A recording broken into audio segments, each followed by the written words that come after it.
Assalamualaikum warahmatullahi wabarakatuh. Hello everyone. First of all, let me introduce myself. My name is Silmi from Accounting Study Program, Faculty of Economics and Business. Today, I would like to explain about indirect questions in English. Indirect questions is a polite way to ask questions in English. We usually use indirect questions when we want to sound more respectful and formal. Indirect questions are commonly used in a school, workplace, and public place.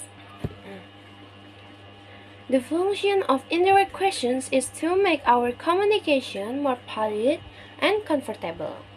People usually use expressions like "Could you tell me?" "Do you know?" and "Would you mind telling to me?" to ask questions politely. There are two patterns of indirect questions. The first is yes or no questions.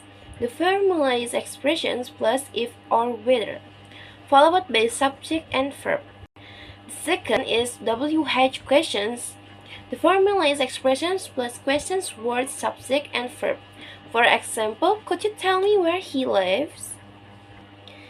In indirect questions, the sentence structure changes in the positive form.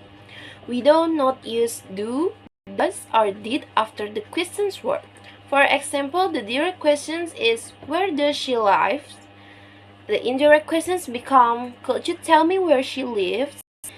Here are some examples of indirect questions. First, what is your name?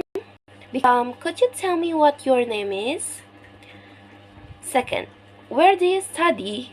Become can you tell me where you study? Third, and is he your friend? Become do you know if he is your Indirect questions are useful because they make communication sound more polite and professional.